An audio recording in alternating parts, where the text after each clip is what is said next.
2026ல Java டெட்னு சொல்லிட்டு நிறைய reels, YouTube shorts, LinkedIn post இது எல்லாமே வந்து நிறைய வைரலாக பார்த்துட்டு இருக்கோம். அதே டைமில் வந்து பைத்தான் தான் ஃபியூச்சர், ஸோ ஜாவாக்கு வந்து ஓப்பனிங்ஸ் இல்லை, ஸோ ஜாவாவில் ஜாப் இல்லை, ஜாவா முடிஞ்சு போச்சு அப்படின்ற மாதிரி நிறைய ஸ்டேட்மெண்ட்ஸாக எல்லா இடத்துலையுமே பார்த்துட்ருக்கோம். பட் ரியாலிட்டியாக நான் சொல்கிறேன் என்ன அப்படின்ட்டு, ஆஸ் பர் மை எக்ஸ்பீரியன்ஸ் எனக்கு வந்து 13+ years of experience in IT industry. So BNY Mellon, Cognizant, எக்ஸாவர் இதில் வந்து பேக் அண்ட் ஆர்கிடெக்சரில் ஒர்க் பண்ணியிருக்கேன். ஸோ என்டர்பிரைஸ் அப்ளிகேஷன்ஸில் வந்து பேக் அண்ட் டெவலப்பராக ஒர்க் பண்ணியிருக்கேன். So based upon my experience most of the companies வந்து back and safe and secured applications and scalable applications எல்லாருமே வந்து ஜாவாவில் தான் பில்ட் பண்ணியிருப்பாங்க. அதனால் வந்து கண்டிப்பாக ஜாவா அப்படின்றது டெட் அப்படின்றது கிடையாது. ஸோ ஜாவாக்கு நிறைய ஓப்பனிங்ஸ் இருக்குது. ஸோ மெயினாக நம்ம இந்த வீடியோவில் என்ன டிஸ்கஸ் பண்ண போகிறோம் அப்படின்னா, ஒரு ஜாவாவுடைய ஜாப் மார்க்கெட் எப்படி இருக்குது அப்படின்றத ஃபஸ்ட்டு பார்ப்போம். ரெண்டாவது வந்து ஒரு ஃப்ரெஷர்ஸ் ஜாவாவுடைய மார்க்கெட் எப்படி இருக்குது அப்படின்றத டிஸ்கஸ் பண்ண போகலாம். அதுக்கப்புறம் வந்து கம்பெனிஸ் ஒரு ஃப்ரெஷர்ஸ் கிட்ட இருந்தோ இல்லை ஒரு கம்பெனிஸ் வந்து எக்ஸ்பீரியன்ஸ் கேண்டிடேட் கிட்ட இருந்தோ என்ன எக்ஸ்பெக்ட் பண்ணுறாங்க அப்படின்றத இந்த வீடியோவில் டிஸ்கஸ் பண்ணலாம். அண்ட் மோஸ்ட் இம்பார்ட்டன்ட், ஒரு ஏஐ வந்த பின்னாடி, ஏஐ கான்செப்ட்ஸ் எல்லாம் நிறைய யூஸ் பண்ணதுக்கு பின்னாடி ஸோ ஒரு ஜாவா டெவலப்பர்ஸ் வந்து கம்பெனியில் எப்படி சர்வை பண்ணலாம் அப்படின்றதையும், அதே டைமில் வந்து ஸ்ப்ரிங் ஏஐ அப்படின்ற ஒரு ஃப்ரேம் ஒர்க் வந்த பின்னாடி கேண்டிடேட்ஸ்க்கு வந்து எந்த அளவுக்கு வந்து ஜாப் மார்க்கெட் வந்து எவால்வ் ஆயிருக்கு, ஸோ எந்த அளவுக்கு ஜாப் மார்க்கெட் வந்து இன்க்ரீஸ் ஆயிருக்கு அப்படின்றது தான் இந்த கம்ப்ளீட்டாக இந்த வீடியோவில் டிஸ்கஸ் பண்ண போகிறோம். இந்த வீடியோவில் டிஸ்கஸ் பண்ண போகிறதே வந்து 2026ல் ஜாவாக்கு எந்த அளவுக்கு ஸ்கோப் இருக்குது, ஒரு டெவலப்பர் ஆர் ஒரு ஃப்ரெஷர் ஒரு ஜாவா படிக்கிறவங்க மெயினாக எதை ஃபோக்கஸ் பண்ணணும் அப்படின்றத தான் இந்த வீடியோவில் கம்ப்ளீட்டாக டிஸ்கஸ் பண்ண போகிறோம். Okay, let start with biggest question. So is Java dead? So இதோட ஷார்ட் ஆன்சர் பார்த்தோம் அப்படின்னா நோ, நாட் ஈவன் க்ளோஸ் அப்படின்னு தான் சொல்லுவேன். ஸோ என்ன ரீசன் அப்படின்னா, இந்த வேர்ல்ட்லவே மோஸ்ட் யூஸ்ஃபுல் லாங்குவேஜ் அப்படின்னு பார்த்தீங்கன்னா கண்டிப்பாக ஒன் ஆஃப் த லாங்குவேஜ் வந்து ஜாவா. இப்போ நம்ம ஸ்டாட்டிஸ்டிக்காக பார்க்கணும் அப்படின்னாலே மோர் தென் Fortune 500 கம்பெனிஸ் நீங்கள் எடுத்துக்கிட்டீங்க அப்படின்னா நிறைய கம்பெனிஸ் பேக் அண்ட் சிஸ்டம் வந்து, இப்போ பேங்கிங் சிஸ்டம் எடுத்துக்கிட்டாலும் சரி, இல்லை இன்சூரன்ஸ் பிளாட்ஃபார்ம் அப்ளிகேஷன்ஸ் எடுத்துக்கிட்டாலும் சரி, அதுக்கப்புறம் வந்து telecom billing applications, airline applications, அதுக்கப்புறம் ஸ்டாக் ட்ரேட் அப்ளிகேஷன்ஸ், இந்த மாதிரி எந்த சாஃப்ட்வேர்ஸ் நீங்கள் எடுத்துக்கிட்டாலும் பெரிய பெரிய சாஃப்ட்வேர்ஸ் எல்லாமே வந்து பேக் அண்ட் சிஸ்டம் கம்ப்ளீட்டாக எதை வச்சு டெவலப் பண்ணியிருப்பாங்க அப்படின்னா ஒரு ஸ்ட்ராங் ஜாவா அப்படின்ற ஒரு லாங்குவேஜ் யூஸ் பண்ணி தான் பில்ட் பண்ணியிருப்பாங்க. ஸோ இதுக்கான மெயின் ரீசன் என்ன அப்படின்னா, இப்போ எக்ஸாம்பிள் இங்கே வந்து சேஃப் அண்ட் செக்யூர்ட் அப்ளிகேஷன் சொல்லிட்டேன், security based application, reliable applications, இந்த மாதிரி நிறைய ரீசன் சொல்லலாம். இப்போ எக்ஸாம்பிள் வந்து இப்போ நீங்கள் ஃபோன்பே யூஸ் பண்ணுறீங்க, கூகுள் பே யூஸ் பண்ணுறீங்க, பேடிஎம் யூஸ் பண்ணுறீங்க, இது எல்லாத்துலேயுமே வந்து நம்ம அந்த பேமெண்ட் டிரான்சாக்ஷன் பண்ணுறப்போ ஒரு பர் மினிட்டுக்கு வந்து மில்லியன்ஸ் ஆஃப் யூசர்ஸ் வந்து யூஸ் பண்ணிட்டு இருப்பாங்க. ஸோ இந்த டிரான்சாக்ஷன் வந்து ஸ்கேலபிளாக இருக்கணும், அதே டைமில் சேஃப் அண்ட் செக்யூராக இருக்கணும் அப்படின்றப்ப ஜஸ்ட் இமேஜின் பண்ணிங்க, ஒரு ரியலபிள் இல்லாத லாங்குவேஜ், ஒரு ஸ்டேபிள் இல்லாத ஒரு லாங்குவேஜை நான் சூஸ் பண்ணுறதோ, இல்லைன்னா ஒரு புதுசாக ஒரு லாங்குவேஜ் வந்துச்சுன்னா அந்த லாங்குவேஜ் யூஸ் பண்ணி நான் இந்த ஃபங்க்ஷனாலிட்டியை டெஸ்ட் பண்ணி பார்க்க முடியாது. அப்போ கம்பெனிஸ் என்ன சூஸ் பண்ணுவாங்கன்னா, இந்த மாதிரி அப்ளிகேஷன்ஸை பில்ட் பண்ணுறதுக்கு, செக்யூர்டான ஒரு அப்ளிகேஷனை பில்ட் பண்ணுறதுக்கு தே வில் சூஸ் ஜாவா. அப்போ ஜாவா அப்படின்றது வந்து அதோட மீனிங்கே பார்த்தீங்கன்னா ஒரு programming, open source language, stable language, secure language, இந்த மாதிரி நிறைய ஃபீச்சர்ஸ் இருக்குது. ஸோ அந்த ரீசனால் தான் everyone will choose Java. So அப்போ இன்னொரு மெயின் ரீசன் சொன்னோம் அப்படின்னா, most of the companies 90% of companies already இருக்கிற என்டர்பிரைஸ் சாஃப்ட்வேர்ஸ் எல்லாமே ஜாவா அப்படின்ற ஒரு டெக்னாலஜி வச்சு தான் டெவலப் பண்ணியிருப்பாங்க. ஒரே நாளில் வந்து கம்ப்ளீட்டாக ஜாவாலேருந்து வெளியே வந்து வேற ஒரு டெக்னாலஜியில் மைக்ரேட் ஆக மாட்டாங்க. So everyone will use Java அப்படின்றப்ப ஒரே நாளில் நம்ம ஜாவாலேருந்து வெளியே வர முடியாது. Still most of the companies everyone will use Java. அவங்க வந்து ஜாவாவை எப்படி இன்னும் பெட்டராக யூஸ் பண்ணுறது, இப்போ ஆல்ரெடி நம்ம ஜாவா யூஸ் பண்ணிட்டு இருக்கோம், இப்போ ஸ்ப்ரிங் பூட் மைக்ரோ சர்வீஸ் வந்திருக்கு, இப்போ ஏஐ இருக்குது அப்படின்னா அவங்க அப்ளிகேஷனுக்குள்ளே இந்த கான்செப்ட்ஸ் எல்லாம் எப்படி எடுத்து யூஸ் பண்ணுறது அப்படின்றதான் பார்ப்பாங்களே தவிர கம்ப்ளீட்டாக அந்த அப்ளிகேஷனை வந்து ரீரைட் பண்ணி வேற ஒரு டெக்னாலஜியில் மாற்றணும்னு எந்த கம்பெனியுமே விரும்ப மாட்டாங்க. ஸோ அதான் வந்து மெயின் ரீசன்.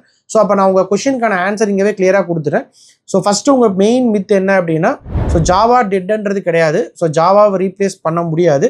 ஸோ ஜாவாவுக்கு இருக்கிற ஓப்பனிங்ஸ் கம்பேர் டு மற்ற டெக்னாலஜி கிடையாது இப்பயும் ஜாப் மார்க்கெட்டுக்குள்ள. ஓகே, நெக்ஸ்ட் கொஸ்டின் என்ன அப்படின்னா, so then why people say ஜாவாக்கு ஜாப் இல்லை அப்படின்ற மாதிரி நிறைய நம்ம ஆல்ரெடி டிஸ்கஸ் பண்ண மாதிரி ஏன் அப்படி சொல்கிறாங்க அப்படின்றப்ப ஜஸ்ட் ரியாலிட்டியாக எடுத்துக்கிறப்ப நிறைய ஃப்ரெஷர்ஸ் நிறைய பேர் என்ன பண்ணுறாங்க அப்படின்னா, ஒரு ஜாவா அப்படின்றத வந்து ஒரு பேசிக்காக ஒரு க்ரெட் அப்ளிகேஷன்ஸ் மாதிரி படிச்சுட்டு, இமேஜின் இப்போ நீங்கள் வந்து ஒரு க்ரெட் அப்ளிகேஷன் படிக்கிறீங்கன்னா ஒரு டேட்டாவை கிரியேட் பண்ணுறது, அப்டேட் பண்ணுறது, டெலீட் பண்ணுறது, சிம்பிளாக ஒரு ஸ்ப்ரிங் பூட் படிச்சுட்டு கண்ட்ரோலர், சர்வீஸ் ரெபாசிட்டரி என்னென்னு பார்த்துட்டு அதோட க்ரெட் அப்ளிகேஷன் டெவலப் பண்ணி பார்த்துட்டு அதை கிட்டப்பில் கூட புஷ் பண்ணி வச்சுருவாங்க.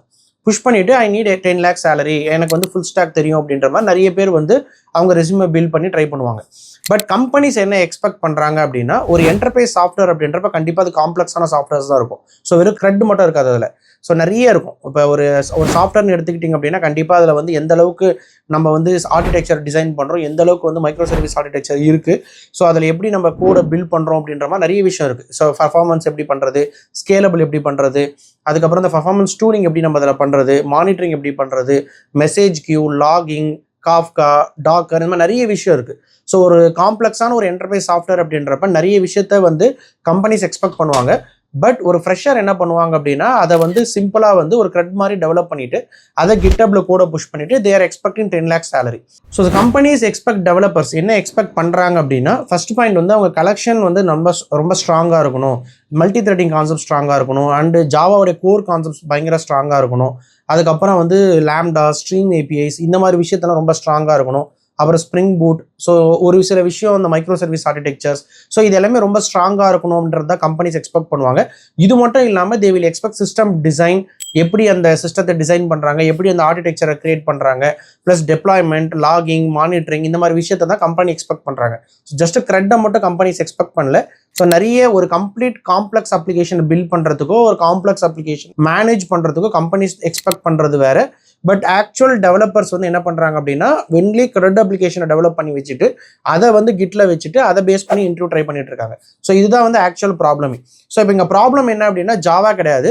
ஸோ இன்டர்வியூ ப்ரிப்பரேஷன் ஆர் அந்த இன்டர்வியூக்காக அவங்க எப்படி எந்த அளவுக்கு அவங்க டைம் ஸ்பெண்ட் பண்ணுறாங்க அப்படின்றதான் ப்ராப்ளம். ஸோ இதுதான் வந்து நான் இந்த இடத்துல ப்ராப்ளம் அப்படின்னு டிஃபைன் பண்ணுறேன். ஸோ இன்னும் ஒரு சில எக்ஸாம்பிள் சொல்லணும் அப்படின்னா அவங்க இன்டர்வியூ அட்டன் பண்ணுறப்ப மோஸ்ட்லி பார்த்தீங்க அப்படின்னா ரொம்ப பேசிக்காக இப்போ நான் வந்து array list, link list, hash map, concurrent hash map இதுக்கெல்லாம் டிஃபரன்ஸ் என்னன்னு கேட்குறப்ப அவங்களுக்கு அதுக்கான ஆன்சரே தெரியாமல் இருக்கும். ஸோ ஃபுல் ஸ்டாக் டெவலப்பர்னு சொல்லி போட்டிருப்பாங்க, நிறைய என்டர்பிரைஸ் அப்ளிகேஷன் டெவலப் பண்ணுவேன் அப்படி இப்படி நிறைய ரெஸ்யூமை பில்ட் பண்ணிட்டு ஸோ ஒரு பேசிக் கொஷின்ஸ் கேட்குறப்பவே ஆன்சர் பண்ண மாட்டாங்க. அப்போ கம்பெனிஸ் பை டிஃபால்ட்டாக என்ன பண்ணுவாங்க, ஒரு ஜாவா தெரியும்னு சொல்லி போட்டிருக்காங்க, கம்ப்ளீட்டாக இதெல்லாம் தெரியும்னு சொல்லி போட்டுட்டு நம்ம கேட்குற பேசிக் கொஸ்டின் கூட ஆன்சர் தெரியல அப்படின்ட்டு கண்டிப்பாக அவங்க ஹையர் பண்ண மாட்டாங்க. அப்போ இங்கே ப்ராப்ளம் என்ன அப்படின்னா ஜாவா வந்து ப்ராப்ளம் கிடையாது, நம்மளோட ப்ரிப்பரேஷன் தான் ப்ராப்ளம். அதை நம்ம ப்ராப்பரான வழியில் ஒரு ஜாவா டெவலப்பராக நீங்கள் ஆகணும் அப்படின்னா ஒன்லி க்ரெட்டை மட்டும் நீங்கள் ப்ராக்டிஸ் பண்ணாமல் ஸோ வேறு என்னென்ன விஷயம்லாம் இருக்குது, ஒரு சாஃப்ட்வேர் டெவலப் பண்ணுறது, சிஸ்டம் டிசைன் எந்த அளவுக்கு நான் இம்பார்ட்டன்ஸ் கொடுக்கணும், அண்டு என்னுடைய அப்ளிகேஷனோட ஆர்கிடெக்சர் எப்படி நான் டிசைன் பண்ணுறது, ப்ளஸ் என்னோட அப்ளிகேஷனில் வந்து மானிட்டரிங் எப்படி பண்ணுவேன், லாகிங் எப்படி கிரியேட் பண்ணுவேன், மெசேஜ் கியூ எப்படி கிரியேட் பண்ணுவேன், செக்யூரிட்டி லேயர் எப்படி ஆட் பண்ணுவேன். ஸோ இது மாதிரி கம்ப்ளீட் லேயரை நீங்கள் கற்றுக்கிட்டீங்கன்னா மட்டும்தான் உங்களால் வந்து ஒரு ப்ராப்பர் டெவலப்பர் ஆக முடியும். அப்போ இந்த கொஸ்டினுக்கான ஆன்சர் என்ன அப்படின்னா ஜாவாக்கு ஓப்பனிங்ஸ் இருக்குது, ஜாவா ஸ்டில் மார்க்கெட்டில் கிங்காக தான் இருக்குது, பட் நம்ம ப்ரிப்பரேஷன் தப்பாக பண்ணியிருக்கிறனால ஜாவாக்கு ஜாப் இல்லை அப்படின்னு சொல்லக்கூடாது. ஸோ இதான் வந்து main answer. So next question என்ன அப்படின்னா ஏஐ வந்ததுக்கப்புறம் ஜாவா டெவலப்பர்ஸ்க்கு டேஞ்சரா அப்படின்ற மாதிரி நிறைய கொஸ்டின்ஸ் இருக்கும். ஸோ நான் என்னோட ஆன்சர் என்ன அப்படின்னா AI will not replace Java developers. அது வந்து மெயின் ஆன்சராக நீங்கள் மைண்டில் வச்சுக்கோங்க.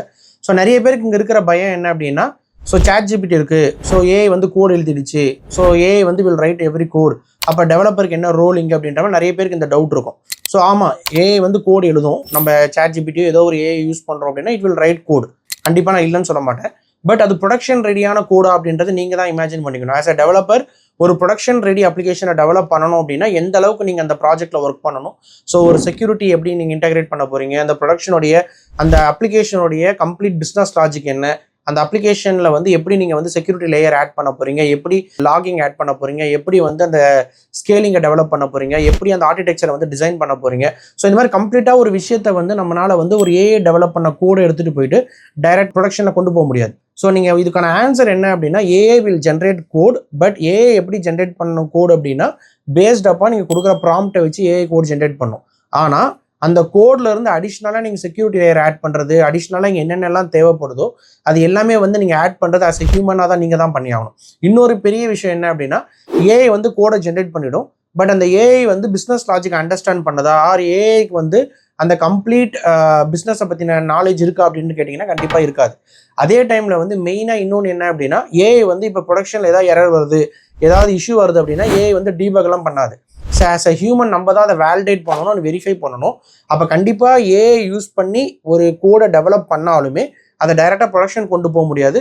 ஒரு டெவலப்பர் கண்டிப்பாக அங்கே தேவை, அந்த டெவலப்பரை வச்சு தான் அந்த அப்ளிகேஷனை வந்து பில்ட் பண்ண முடியுன்றதை மெயினாக மைண்டில் வச்சுக்கோங்க.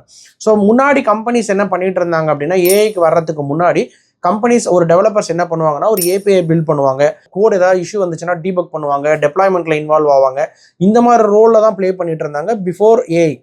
ஸோ இப்போ கம்பெனிஸ் ஆஃப்டர் ஏஐ வந்த பின்னாடி கம்பெனிஸ் என்ன பண்ணுறாங்க அப்படின்னா ஏபிஐ மட்டும் பில்ட் பண்ணுறது மட்டும் போதாது, they need to develop AI systems. So சிம்பிளாக சொன்னோன்னா ஏஐ சாட்பாட் ரெடி பண்ணுறது, டாக்குமெண்ட் அனலைஸ் பண்ணுறதுக்காக ஒரு ஏஐ ரெடி பண்ணுறது, கோடிங் அசிஸ்டண்ட்டை கிரியேட் பண்ணுறது, அதுக்கப்புறம் வந்து சர்ச் இன்ஜின் மாதிரி கிரியேட் பண்ணுறது. ஸோ இந்த மாதிரி ஒரு ஏஐ எப்படி நம்ம ப்ராஜெக்ட்ஸ்குள்ளே வந்து எஃபிஷியண்ட்டாக யூஸ் பண்ணுறது அப்படின்றதான் நிறைய கம்பெனிஸ் வந்து எக்ஸ்பெக்ட் பண்ணிட்டு இருக்காங்க. ஸோ இப்போ ஏஐ இந்த பிக்சருக்குள்ளே வந்த பின்னாடி கம்பெனிஸ் வந்து ஒன்லி ஏபிஐ டெவலப்மெண்ட் பண்ணுறது மட்டும் நிறுத்தாமல் they will start creating AI agents and AI சிஸ்டத்தை பில்ட் பண்ண ஸ்டார்ட் பண்ணிட்டாங்க. ஸோ அப்போ நம்ம வந்து எப்படி அதை நம்ம அடாப்ட் பண்ணிக்கிறோம் அப்படின்றத பார்க்கணுமே தவிர ஏஐ வந்து 100% டெவலப்பர்ஸ் வந்து ரீப்ளேஸ் பண்ணாது. என்னோட நெக்ஸ்ட் கொஸ்டின் என்ன அப்படின்னா why spring AI is important அப்படின்றத இந்த இடத்துல பார்க்க போகிறோம். ஸோ நிறைய பேருக்கு இருக்கிற டவுட்டே என்ன அப்படின்னா ஏஐ அப்படின்றது வந்து பைத்தான் ரிலேட்டடாக இருக்கிற கோடு. ஸோ பைத்தான் பேஸ் பண்ணி தான் ஏஐ வந்து டெவலப் பண்ண முடியும், ஏஐ வந்து இன்டெகிரேட் பண்ண முடியுன்ற மாதிரி நிறைய பேர் திங்க் பண்ணிட்டு இருப்பாங்க. ஸோ இப்போ பைத்தானுடைய மோஸ்ட் பாப்புலர் ஃப்ரேம் ஒர்க்னு பார்த்தீங்கன்னா லாங் செயின், லாமா இண்டெக்ஸ். ஸோ இது எல்லாமே வந்து பார்த்தீங்க அப்படின்னா ஒரு ஏஐ இன்டெகிரேட் பண்ணுறதுக்காக பைத்தான்ல வந்து இந்த ஃப்ரேம் ஒர்க்ஸ் எல்லாமே பாப்புலராக யூஸ் பண்ணிட்டு இருப்பாங்க. இப்போ நீங்க ஒரு ஜாவா என்டர்பிரைஸ் அப்ளிகேஷன் டெவலப் பண்ணிட்டு இருக்கீங்க, இல்லைனா நிறைய கம்பெனிஸ் ஆல்ரெடி சொன்ன மாதிரி ஃபார்ச்சூன் 500 கம்பெனிஸ் மோஸ்ட்லி ஜாவா தான் பேக் அண்ட் அப்ளிகேஷன்ல டெவலப் பண்ணிட்டு இருப்பாங்க. இப்போ எல்லாருமே வந்து ஏஐ இன்டெகிரேட் பண்ணுன்றதுக்காக அவங்க கம்ப்ளீட்டா எழுதியிருக்கிற ஜாவா எக்கோசிஸ்டம்ல டெவலப் பண்ணிருக்கிற கம்ப்ளீட் அப்ளிகேஷன் வந்து மைக்ரேட் பண்ணி வேற ஒரு டெக்னாலஜிக்கோ இல்ல பைத்தானுக்கோ மைக்ரேட் பண்ண மாட்டாங்க. கரெக்டா? அவங்க already Java application either spring பூட்டா இருக்கட்டும், micro service, Kafka, Docker, Kubernetes, இந்த மாதிரி எல்லா விஷயத்தையுமே ஒரு கம்ப்ளீட் ஜாவா ஆர்கிடெக்சர்ல டெவலப் பண்ணிட்டு அதை இப்போ நான் வந்து பைத்தான் மைக்ரேட் பண்ணிட்டு அதுக்கப்புறம் நான் ஏஐ இன்டெகிரேட் பண்ணணும்ன்றது யாருமே அதை விரும்ப மாட்டாங்க. அப்ப கம்பெனிஸ் என்ன பண்றாங்க அப்படின்னா ஆல்ரெடி இருக்கிறவங்க ஜாவா எக்கோசிஸ்டம்ல ஏஐ இன்டெகிரேட் பண்றதுக்காக they are using spring AI. So spring AI அப்படின்றது என்னன்னா ஜாவாவுடைய பாப்புலர் ஃப்ரேம் ஒர்க். இந்த ஃப்ரேம் ஒர்க்குடைய பர்பஸ் என்ன அப்படின்னா நீங்க அந்த open AI model or LLM model சிம்பிளா சொன்னா ஒரு ஏஐ இன்டெகிரேட் பண்றதுக்கு ஒரு ஹெல்ப்பா இருக்க போற ஒரு ஃப்ரேம் ஒர்க் தான் வந்து ஸ்ப்ரிங் ஏஐ. இந்த ஸ்ப்ரிங் ஏஐ யூஸ் பண்ணி நம்ம என்ன பண்ண போறோம் அப்படின்னா ஓப்பன் ஏஐ, கிளாடு, இல்லைன்னா ஜெமினி ஏதாவது ஒரு ஏஐ இன்டெகிரேட் பண்ணிட்டு நம்ம அப்ளிகேஷனுக்குள்ள ஏஐ சிஸ்டத்தை இன்டெகிரேட் பண்றதுக்கு ஹெல்ப் பண்ண போற ஒரு ஃப்ரேம் ஒர்க் தான் வந்து ஸ்ப்ரிங் ஏஐ. இப்போ நான் என்னோட கம்ப்ளீட் அப்ளிகேஷனை நான் மைக்ரேட் பண்ணாம ஸ்ப்ரிங் ஏஐ யூஸ் பண்ணியே என்னோட அப்ளிகேஷன்ல வந்து நான் ஏஐ இன்டெகிரேட் பண்ணிக்கிறேன். ஸோ இப்படி பண்றதுனால அந்த ப்ராஜெக்ட் வந்து ஏஐ சிஸ்டத்தை வந்து இன்டெகிரேட் பண்ணி ஏஐ சிஸ்டத்தை பில்ட் பண்றதுக்கு ஹெல்ப் பண்ணுது. ஓகேவா? ஸோ இந்த ரீசன்னால தான் ஸ்ப்ரிங் ஏஐ வந்து one of the most popular framework for AI integration அப்படின்னு சொல்லுவாங்க. ஸோ ஒரு ஜாவா டெவலப்பரா இருந்தீங்கன்னா கண்டிப்பா நீங்க கத்துக்க வேண்டிய ஃப்ரேம் ஒர்க் வந்து ஸ்ப்ரிங் ஏஐ. இப்போ நீங்கள் ஸ்ப்ரிங் ஏஐ இன்டெகிரேட் பண்ணுறதுனால நீங்கள் நார்மல் ஏபிஐ டெவலப்பராவோ இல்லை ரெஸ்ட் ஏபிஐ டெவலப்பராவோ இருக்கிறதுக்கு பதிலாக இப்போ நீங்கள் வந்து ஒரு ஜென்ஏ இன்ஜினியர் ஆர் ஒரு ஏஐ இன்டெகிரேட் பண்ணுறதுக்கான ஒரு இன்ஜினியராக நீங்கள் மைக்ரேட் ஆகிறது உங்களுக்கு யூஸ்ஃபுல்லாக இருக்கும். ஸோ அதனால மோஸ்ட் இம்பார்ட்டன்ட் ஃப்ரேம் ஒர்க் வந்து spring AI. Okay, next question. So Java developer வந்து ஃபியூச்சரை வந்து செக்யூர் பண்ண என்ன படிக்கணும் அப்படின்றத சிம்பிளா ஒரு ரோட் மேப்பா நான் எக்ஸ்பிளைன் பண்றேன். ஸோ இதை படிச்சீங்கனாலே போதும், உங்களுக்கு ஈஸியா வந்து நெக்ஸ்ட் 10 இயர்ஸ்க்கு வந்து உங்களால ஈஸியா ஐடி கம்பெனிக்குள்ள சர்வே பண்ண முடியும். ஸோ ஃபர்ஸ்ட் வந்து என்ன பண்ணணும் அப்படின்னா ஒரு பேசிக் ஜாவா. ஃபர்ஸ்ட் உங்களுக்கு ஃபேஸ் 1ல என்ன படிக்கணும் அப்படின்னா கோர் ஜாவா ரொம்ப முக்கியம், எல்லா இடத்துலயுமே ஃபவுண்டேஷன் அதுதான். அடுத்தது மெயின் வந்து exception handling, collection frame work, multi threading concepts, அதுக்கப்புறம் வந்து ஸ்ட்ரீம் ஏபிஐஸ், லாம்டா, இந்த மாதிரி விஷயத்தை வந்து கம்ப்ளீட்டா ஃபவுண்டேஷன் வந்து ஸ்ட்ராங்கா பில்ட் பண்ணி.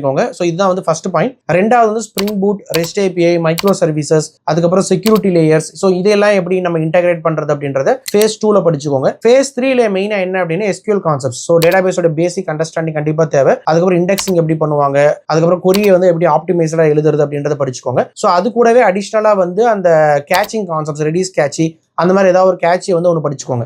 ஸோ இது வந்து ஃபேஸ் 3ல கம்ப்ளீட் பண்ணிக்கோங்க. ஃபேஸ் 4ல மெயினாக என்ன பண்ணணும் அப்படின்னா ஸ்ப்ரிங் ஏஐ. ஸோ ஸ்ப்ரிங் ஏஐயோட பர்பஸ் என்ன அப்படின்னா எல்எல்எம் எப்படி இன்டெகிரேட் பண்றது, ரேக் மாடல் எப்படி இன்டெகிரேட் பண்றது, டூல் காலிங் கான்செப்ட்ஸ் எப்படி உள்ள கொண்டு வரது, எம்சிபி சர்வர்ஸ். ஸோ இந்த மாதிரி கான்செப்ட்ஸ் எல்லாமே பில்ட் பண்றதுக்கு ஹெல்ப் பண்ண போறது தான் வந்து ஸ்ப்ரிங் ஏஐ. அதை வந்து ஃபேஸ் 4ல படிச்சுக்கோங்க. லாஸ்டா வந்து ஃபேஸ் 5ல வந்து மெயினா என்ன தேவை அப்படின்னா சிஸ்டம் டிசைன். ஸோ ஒரு ஆர்கிடெக்சர் டிசைன் எப்படி ப்ராப்பரா கிரியேட் பண்றது, ஏபிஐ கேட்வேனா என்ன, அந்த ஸ்கேலபிலிட்டி எப்படி ஃபார்ம் பண்றது, லோட் பேலன்சிங் எப்படி பண்றது. ஸோ இந்த மாதிரி விஷயத்த எல்லாமே வந்து சிஸ்டம் டிசைன்ல கத்துக்கோங்க. சோ இந்த டோட்டலா இந்த 5 ஃபேசஸ் எடுத்துக்கிட்டு so core Java and complete Java கத்துக்கிட்டு spring boot and architecture and micro service எல்லாம் கத்துக்கிட்டு அதுக்கப்புறம் மெயினா வந்து ஃபேஸ் 3ல SQL basic concepts and Redis caches, 4th வந்து spring AI to integrate AI concepts, 5th concept வந்து உங்களுடைய அந்த கம்ப்ளீட் சிஸ்டம் டிசைன். ஸோ இந்த 5 விஷயத்தை கத்துக்கிட்டீங்க அப்படின்னாலே உங்களால வந்து நெக்ஸ்ட் 10 இயர்ஸ்க்கு வந்து நீங்க ஈஸியா வந்து ஒரு கம்பெனில வந்து ஒரு நார்மல் ஜாவா டெவலப்பரா இருக்கிறதுக்கு பதிலா ஒரு AI back and engineer or GenAI இன்ஜினியரா ஈஸியா உங்களால வந்து நெக்ஸ்ட் 5 to 10 இயர்ஸ் வந்து ஈஸியா சர்வை பண்ணிட முடியும். ஸோ அப்ப இந்த கம்ப்ளீட் ரோட் மேப்பை பார்த்துட்டீங்க அப்படின்னாலே எனஃப். ஸோ ஜாவா வந்து ஈஸியா உங்களை ரீப்ளேஸ் பண்ணாது. கண்டிப்பா ஜாவாவை யூஸ் பண்ணி நீங்க எப்படி அதை இன்னும் அப்ஸ்கில் பண்ணிக்கணும் அப்படின்றத மட்டும் பாருங்க. ஸோ ஜாவா படிச்சுட்டு இருக்கீங்க இல்ல இப்பதான் படிக்க போறீங்க அப்படின்றவங்க ஜாவா படிக்கிறத ஸ்டாப் பண்ணிடாதீங்க. வேற டெக்னாலஜி மூவ் எல்லாம் ஆக தேவையில்ல. ஜாவா அப்படின்ற ஒரு டெக்னாலஜில ஸ்ப்ரிங் ஏ அப்படின்ற ஒரு ஃப்ரேம் ஒர்க்கை படிச்சாலே நம்மளுக்கு நிறைய ஓப்பனிங்ஸ் இருக்கு, நிறைய ஸ்கோப்ஸ் இருக்கு. ஓகே, ஸோ ஃபைனல் மெசேஜ் என்ன அப்படின்னா ஜாவா டெட் அப்படின்ட்டு நிறைய வீடியோஸ் வரும், நிறைய போஸ்ட் பார்ப்போம். பட் ஆக்சுவல் மித் என்ன அப்படின்னா ஜாவா அப்படின்றது ஸ்டில் எவால்விங். ஸோ ஜாவாக்கு இருக்கிற ஓப்பனிங்ஸ் நிறைய தான் இருக்கு, கம்மியெல்லாம் கிடையாது. ஸோ ஜாவாக்கு ஸ்கோப் அதிகமாக தான் இருக்கு. ஒரு ஏஐ வந்து ஜாவா டெவலப்பர்ஸ் 100% ரீப்ளேஸ் பண்ணாது. ஸோ ஏர்லியர் பாத்தீங்க அப்படின்னா ஜாவா மோனோலித்திக் அப்ளிகேஷன்ஸ் டெவலப் பண்ணிட்டு இருப்போம். அதுக்கப்புறம் ஸ்ப்ரிங் பூட் அப்ளிகேஷன்ஸ், அதுக்கப்புறம் வந்து மைக்ரோ சர்வீஸ் ஆர்கிடெக்சர், இப்போ ஜாவா பிளஸ் ஏஐ. ஸோ அப்ப டே பை டே வந்து கம்ப்ளீட்டா ஸ்கில்ஸ் அப்கிரேட் ஆகிட்டே தான் இருக்கு. பட் ஜாவா டெவலப்பர்ஸ் ரீப்ளேஸ் ஆகல. ஸோ அப்ப நீங்களும் என்ன பண்ணுங்க அப்படின்னா ஒரு கம்ப்ளீட் ஜாவா ரோட் மேப் நான் சொன்ன மாதிரி கம்ப்ளீட்டா அந்த ஜாவா பிளஸ் ஸ்ப்ரிங், அதுக்கப்புறம் spring AI, spring boot, spring AI, system design, இந்த 4 விஷயத்தை கம்ப்ளீட்டா கத்துக்கிட்டு எஸ்கியூஎல் பேசிக்ஸ் அண்டர்ஸ்டாண்ட் பண்ணிட்டீங்கனாலே போதும். உங்களால நெக்ஸ்ட் 10 இயர்ஸ்க்கு வந்து ஐடி கம்பெனிக்குள்ள ஈஸியா சர்வை பண்ணிட முடியும். ஸோ அப்ப சிம்பிள் ரீசன் சொல்லணும் அப்படின்னா ஜாவா கண்டிப்பா டெட் கிடையாது. ஸோ இதான் என்னோட கம்ப்ளீட் வீடியோக்கான மெயின் ஆன்சர். ஏஐ வந்து ஜாவா டெவலப்பர்ஸை ரீப்ளேஸ் பண்ணாது.